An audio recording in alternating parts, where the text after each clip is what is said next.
வணக்கம் மக்களே, நீங்கள் பார்த்து கேட்குறது முக்கிய கமிட்டி நாங்கள் ஹோஸ்ட் த கிரேச்ச கமெண்டஸோட எபிசோட் 2. இந்த எபிசோட் முழுக்கவே செம்ம ஆக்ஷன் பேக்டான ஒரு ஃபன்னான எபிசோடாக இருந்துச்சு. ஒரு ஷார்ட் எபிசோட் தான். நம்ம பிரைடோட ஃப்ளாஷ்பேக் அண்ட் அவளுடைய பேக் ஸ்டோரி என்னங்கிறத நமக்கு தெளிவாகவே காமிச்சிட்டாங்க. அது மட்டும் இல்லாமல் R-rated கண்டென்ட் கொஞ்சம் துக்கலாகவே இருந்துச்சு. நிறைய பாட்டுகளை வச்சு ஒரு ஃபன்னாக வைபாக தான் இந்த எபிசோட கூட்டு போயிட்டு இருந்தாங்க. ஒரு இன்ட்ரெஸ்டிங்கான எபிசோட், மறக்காம செக் பண்ணி பாருங்க. ஃபுல் அப்டேட் பண்ணிடுவோம். ஓப்பனிங் இந்த பக்கம் நம்ம பிரைட் அண்ட் நீனா மெசஸ்கே வந்து பார்த்தீங்கன்னா அந்த ஃப்ராங்கென்ஸ்டைனோட கேசல்குள்ளே போகிறாங்க. அந்த இடத்துல பிரைடுக்கு அவள் யாருக்கிற அந்த பழைய நினைவுகள் வந்து பார்த்தீங்கன்னா பொறி தட்டுது. இந்த இடத்துல அவள் ரொம்ப கொடூரமாக உருவாக்கப்பட்டிருக்கான். யாருக்காகனா எரிக் ஃப்ராங்கென்ஸ்டைனுக்காக. இங்கே இருக்க இவர் தான் விக்டர் ஃப்ராங்கென்ஸ்டைன். இவர் தான் அந்த ஃப்ராங்கென்ஸ்டைன் மான்ஸ்டரை உருவாக்கியிருப்பாரு. பட் நான் எவ்வளோ நாளாப்பா சிங்கிளாகவே இருக்கிறதே, என்னை மிங்கிளாக்கிறதுக்கு ஒரு பொண்ணை கூட்டுவா அப்படின்னு சொல்ல இருக்க மிச்ச மீதி பொருட்கள் உடம்பை வச்சுக்கிட்டு விக்டர் ஃப்ராங்கென்ஸ்டைன் பார்த்தீங்கன்னா இன்னொரு புது மான்ஸ்டரை உருவாக்குறாரு.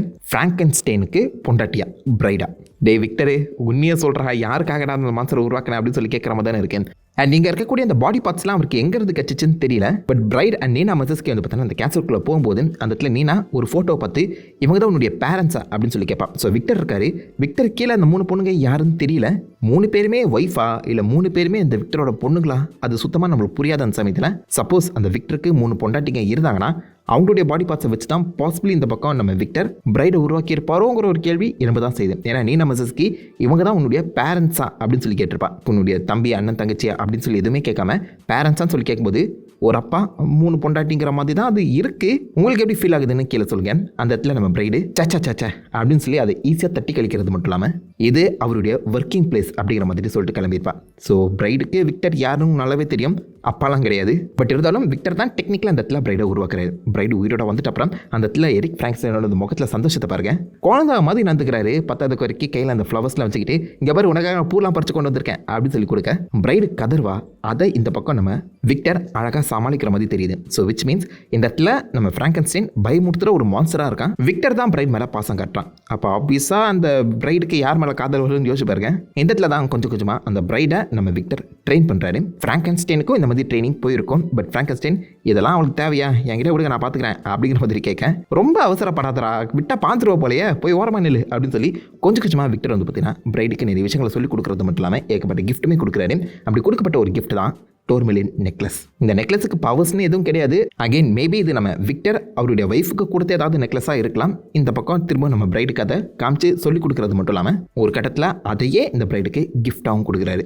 எரிக்கு அப்பப்போ சந்தேகம் வரதாக செய்து என்னடா பண்ணிட்டு இருக்கேன்னு சொல்லி ஒரு கட்டத்தில் இந்த பக்கம் செம்ம காண்டாகி டாக்டரே போட்டு அடிச்சிடறான். என்னை விடுங்கன்னு சொல்லி கொஞ்ச நாள் அவர் பாசிபிளி இவங்க 2 பேருமே தனியாக விட்டுட்டு எஸ்கேப் ஆகியிருக்கணும்னு நம்புறேன்.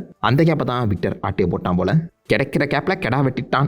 இந்த சமயத்தில் நம்ம நீனா வந்து பார்த்தீங்கன்னா தொடர்ந்து வீட்டுக்கு போயிடலாம் அப்படின்னு சொல்லி கேட்டுட்டு இருக்க அந்த சமயத்தில் அந்த நெக்லஸை கண்டுபிடிச்சு கூட போயிடலாம் அப்படின்னு சொல்லி பேசிட்டு இருக்கும்போதே இவங்க இந்த வந்த விஷயம் எரிக் ஃப்ராங்கென்ஸ்டைனுக்கு மட்டும் இல்லாமல் சன்ஸ் ஆஃப் தெமிஸ்கேருக்கும் தெரிஞ்சது. ஸோ அவங்க மூலியமா செர்சியும் இப்போதைக்கு அவங்க 2 பேரை போட்டு தள்ளுறதுக்காக இங்கே வந்துட்டு இருக்காங்க. இதுவே ஆப்போசிட்டில் நம்ம ரிக் ஃபிளாக் செம்மையாக அடிபட்டு கிடக்க, இல்லைனா இதுதான் சரியான சந்தர்ப்பம் அப்படின்னு சொல்லி அவனுக்கு 10 போட்டு விடுறதா உள்ள கூட்டிட்டு வந்து தனியாக ரூமுக்குள்ளே ஜில்ஜன் செக் பண்ணிட்டு இருப்பாங்க. அந்த இடத்துல கண்டிப்பாக நம்ம தலைவனை பாராட்டியே ஆகணும். டாக்டர் ஃபாஸ்பரஸ் அலெக்ஸ் வந்து எங்கடா ரிக் ஃபிளாக் அப்படின்னு சொல்லி கேட்கும்போது இந்த ஃபாஸ்பரஸ் தான் உண்மையான ஒரு ஃப்ரெண்டு மாதிரி ஒரு 30லேருந்து ஒரு நிமிஷம் வெயிட் பண்ணுங்க, எல்லாம் முடிஞ்சிடும், அதுக்கப்புறம் கூட்டிகிட்டு போக அப்படின்னு சொல்லி சமாளிப்பார். இவன் மேலெல்லாம் எப்படி காண்டா வராரு, தோல் கொடுப்பா நண்பனுங்கிற மாதிரி எவ்வளோ ஹெல்ப்ஃபுல்லாக இருக்காரு பார்த்தீங்களா. அதே மாதிரி வீசல் சொல்கிற சில விஷயங்களை டாக்டர் ஃபாஸ்பரஸ் புரிஞ்சுக்கிற மாதிரி காமிச்சிருப்பாங்க. வீசல் பேச மாட்டார். ஸோ அப்படி இருக்கும்போது எப்படி அவருக்கு புரியுது சுத்தமாக தெரியல. பட் அலெக்ஸ் வந்து பார்த்தீங்கன்னா எப்படியோ ரிக் ஃபிளாக் கிட்ட இப்போதைக்கு இங்கே இருக்கக்கூடிய 2 மெம்பர்ஸ் மிஸ் ஆகுறாங்க அப்படிங்கிற விஷயம் சொல்லிட்டு அப்புறம் ரிக் ஃபிளாக் அவங்க 2 பேருமே தேடி அங்கிருந்து கிளம்புறாங்க.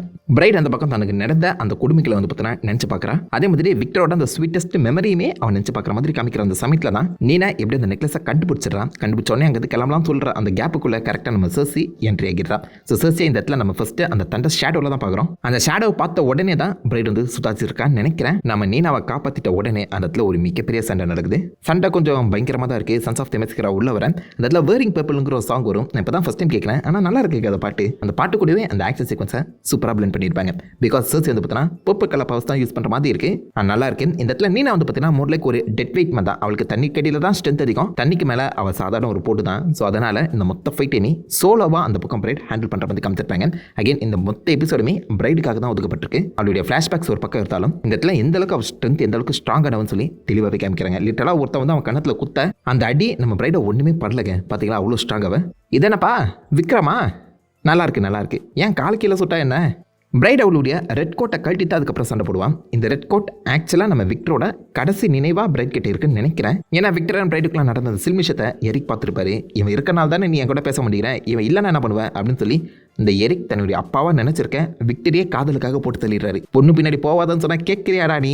விக்டர் சாகிற அந்த சமயத்தில் பிரைட் வந்து பார்த்தீங்கன்னா ரெட் கோட் தான் போட்டிருப்பான். ஸோ அதே ரெட் கோட்டை தான் இந்த சீரிஸ் முழுக்க போட்டுட்டு இருக்க போறான் நம்புறேன். விக்டரோட ஞாபகத்தமா இவகிட்ட கடைசியாக இருக்கிறது பாசிபிள் இந்த ரெட் கோட்டா தான் இருக்கணும். இல்ல சம காண்டான அவ எரிக்க அதேத்துல அடிச்சு தொம்சமிட்டு மொத்த இடத்துமே எரிச்சு சாம்பலாக்கிட்டு எஸ்கேப் ஆயிருப்பான். பிராங்கன்ஸ்டைன்ஸுக்கு ஆக்சுவலாக நெருப்புனா பிடிக்காது. அது வீக்னஸ் மாதிரி கிடையாது. முறைக்கு நெருப்பை பார்த்தா அவங்க பயப்படுவாங்க. அதனால பிராங்கன்ஸ்டைன் இங்க மயங்கி இருக்கிற சமயத்தில் பிரைட் எப்படியோ எஸ்கேப் ஆயிடுறான். அங்கிருந்து இந்த மாடர்ன் டைம் லைனில் பிரைட் வந்து பார்த்தீங்கன்னா செம்மையா ட்ரெயின் ஆகியிருக்கா. இந்த ரெட் கோட்டை கழட்டி எங்கே போட்டான்னு தெரியல. பட் அதுக்கப்புறம் அவள் போட்டுருக்க அந்த ட்ரெஸ்ஸை பார்க்கும்போது லைட்டாக அந்த ஒண்டர் உமன் ஃபீல் வரதான் செய்யுது. சொல்ல முடியாதுங்க, பிரைடுமே தெமஸ்கேருக்கு போயிட்டு வந்திருக்கலாம், சான்சஸ் அதிகம். அதே மாதிரி செர்சி அவளுக்கு முன்னாடியே தெரிஞ்சமாக தான் காமிச்சிருக்காங்க. செர்சி ஒண்டர் உமனோட வில்லியாக இருக்க அந்த சமயத்தில் ஆல்ரெடி இவங்க 2 பேருக்குமே சண்டை வந்திருக்குமோ. இந்த இடத்துல உள்ள நடந்த ஃபைட் வந்து பார்த்தீங்கன்னா அப்படியே நம்ம பிரைட் வெளியில் கொண்டு போயிடுறான். வெளியில் இருக்க சன்ஸ் ஆஃப் தெமஸ்கேரை எல்லாருமே பட்டுன்னு சுட்டு கொண்டுட்டு அந்த ஃபைட்டை நம்ம செர்சி பக்கம் திருப்புறான். கன்ஸை வச்சு இந்த செர்சியை அடிக்கும்போது செர்சி தான் மேஜிக் தெரிஞ்சவளாச்சே, பட்டுன்னு அந்த கன் புல்லட்ஸ் எல்லாத்தையுமே பட்டர்ஃப்ளைஸாக மாற்றிடுறான். டாக்டர் ஸ்ட்ரேஞ்ச் ஞாபகம் வரணும். இந்த மேஜிக் பொண்ணுங்களை எப்படா அடிக்கிறது அப்படின்னு சொல்லி பட்டுன்னு கீழே ஒரு காரை தூக்கி போட்டுறாங்க. அது கார் கூட கிடையாது, முதல்ல ஒரு வேன் மாதிரி செம வெயிட்டாக இருக்கும். அசால்ட்டாக ஹல்க் ஸ்டைல் வந்து பார்த்தீங்கன்னா தூக்கி போடுறான்.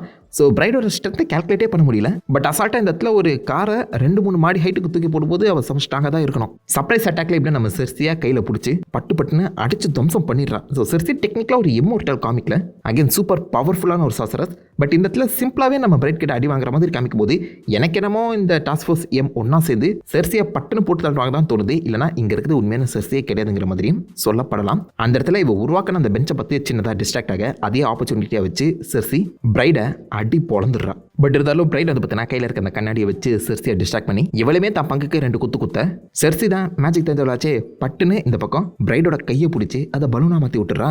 டெக்னிக்கலாக இந்த இடத்துல நம்ம மொத்த பிரைடையுமே பலூனா மாற்ற தான் ட்ரை பண்ணியிருப்பா போல. பட் நம்ம பிரைடோட கைகள் வந்து பார்த்தீங்கன்னா ஃபுல்லாக பாடி கூட கனெக்ட் ஆகியிருக்குது, பாட் கைகள். அதனால கைகள் மட்டும் இந்த இடத்துல பலூனா மாற மாதிரி காமிக்கப்பட்டிருக்கும். ஸோ அதே ஆப்பர்ச்சுனிட்டியை வச்சு செர்சி இந்த பக்கம் பிரைடை அடிச்சு கீழே தள்ளிடுறான். நீனா எப்படி அந்த பக்கம் ரிப் ஃபிளாக்கு நாங்கள் இங்கே தான் மாட்டியிருக்கோம், ஹெல்ப் பண்ணுங்கன்னு சொல்லி இன்ஃபோ கொடுத்துருந்தாலும் சன்ஸ் ஆஃப் தெமஸ்கேரை எப்படி அவளை அந்த ஃபிஷ் பவுல்லே சுட்டு அவளுமே கிட்டத்தட்ட நாக் டவுன் பண்ணிடுறாங்க. தண்ணி இல்லாமல் இவளால் உயிர் வாழ முடியாது. ஏன்னா அவள் கில்ஸால தான் ப்ரீட் பண்ணுறான் மீன் போல. ஸோ அவளுமே கீழே வந்து கிடக்க பக்கத்தில் நம்ம பிரைடு வந்து விழ என்னை மன்னிச்சு அப்படின்னு சொல்லி பிரைடு கேட்க நீ சொன்ன வாக்கியத்தை எடுத்து பின்னாடி சரிக்க அப்படிங்கிற மாதிரி நீ நான் சொல்ல அந்த இடத்துல சன்ஸ் ஆஃப் தெமஸ்கேரை வந்து பார்த்தீங்கன்னா கையில் இருக்க அந்த கன்னை வச்சு நம்ம பிரைடை சுடாமல் அதை யூஸ் பண்ணி பிரைடை நாக் டவுன் பண்ணுற மாதிரி தான் காமிச்சிருப்பாங்க. அதோட இந்த எபிசோட் முடிச்சிருக்கோம். ஸோ ஏதோ ஒரு வகையில் செர்சிக்கு அவங்க 2 பேருமே உயிரோட வேணும் போல. ஆர் மேபி நம்ம பிரைடும் இம்மோர்ட்டலாக இருக்கலாம். ஏன்னா இந்த இடத்துலையுமே ஒரு சின்ன ஃப்ளாஷ்பேக் சீக்வன்ஸ் காமிக்கப்படும். அதில் தப்பிச்சு போன பிரைட் வந்து பார்த்தீங்கன்னா பல வருஷங்களாக கிட்டத்தட்ட 200-300 வருஷங்களாக பிராங்கன்ஸ்டைன் துரத்திட்டே இருந்திருக்காரு. லைக் மொதல் டைம் பாரிஸில் மீட் பண்ணும்போது ஒரு டேஸே கொடுப்பாரு. அதை தொடர்ந்து இந்த வைல்டு பஸ் சம்மந்தப்பட்ட ஒரு இடத்துல வரும்போது அங்கேயுமே பொக்கே தான் கொடுக்குறாரு. ஸோ விச் மீன்ஸ் நம்ம எரிக் உண்மையிலேயே பிரைடை நேசிக்கிறாரு. பட் பிரைடுக்கு தான் அந்த புரியல. பல வருஷங்களாக துரத்திட்டு இருக்க மாதிரி காமிச்சிருப்பாங்க. அண்ட் எங்கேயுமே காதலே வந்திருக்காது போல, வெறும் மோதல் தான். இது ஒரு பாட்டில் சூப்பராகவே அந்த ஃப்ளாஷ்பேக் சீக்வன்ஸ் வந்து ப்ரெசென்ட் பண்ணியிருப்பாங்க. முக்கியமாக இந்த ஷார்ட் அடிக்க பார்த்தீங்கன்னா பின்னாடி நிற்கிறது யாருன்னு தெரியுதா? ஸ்கூபிடு பார்த்தவங்களுக்கு புரியும்னு நினைக்கிறேன். நம்ம ஷாகி என்னங்க, ஷாகி நீ என்னடா இங்கே பண்ணுற அப்படின்னு சொல்லி கேட்குற மாதிரி தானே இருக்குது. அப்படி பார்க்கும்போது மேபி இதுவும் ஸ்கூபிடு யூனிவர்ஸும் ஒன்றா இருக்குமோ. பட் இத்தனை வருஷங்களாக துரத்தியும் எரிக் மேலே கொஞ்சம் கூட நம்ம பிரைடுக்கு காதல் வரலையா? இதை எபிசோட் 1லேயே டீஸ் பண்ணியிருப்பாங்க. நம்ம பிரைட் வந்து ஒரு காமிக் புக் படிச்சுட்டு இருக்காங்க. அந்த காமிக் புக்கில் என்ன எழுதிருக்குன்னு பாருங்க. My ex is toxic but he's ஹாட்னு சொல்லி எழுதப்பட்டிருக்கு. ஸோ விச் மீன்ஸ் எரிக்கை தான் அவங்க மென்ஷன் பண்ணுறாங்கன்னு நினைக்கிறேன். பட் லவ் பண்ணால் தானே எக்ஸு. மேபி இங்கே இருக்க வாக்கியம் விக்டருக்கு தான் பர்ஃபெக்டாக போகிறதும் எரிக்கை கிடையாது. பட் இந்த ஒரு ஷார்ட்லேயே ஆக்சுவலாக நம்ம பிரைடோட மைண்ட் செட் என்ன மாதிரி இருக்குங்கிறத காமிச்சிருக்காங்க. அண்ட் இன்னொரு இன்ட்ரெஸ்டிங்கான டீட்டெயில், ஒவ்வொரு அந்த எபிசோட் ஓப்பனிங் சீக்வன்ஸில் அந்த பாட்டு வருதுல, அதில் நம்ம ஜேம்ஸ் கன்னோட அனிமேஷன் ஃபார்மில் காமிக்கப்பட்டிருக்கோம். அவர் எதுவும் டைப் பண்ணிட்டு இருப்பாரு. அது என்ன டைப் பண்ணியிருக்காரு நோட் பண்ணி பார்த்தீங்கன்னா வெல் டெக்னிக்கலாக இந்த எபிசோட் எண்டிங்கை தாங்க அவர் எழுதிட்டு இருக்காரு. ஃபர்ஸ்ட் எபிசோடில் கடைசியாக பிராங்கன்ஸ்டைன் மை பிரைடுன்னு சொல்லும்போது எபிசோட் முடிஞ்சிருக்கும். அதை டைப் பண்ணுற பற்றி காமிச்சிருப்பாங்க.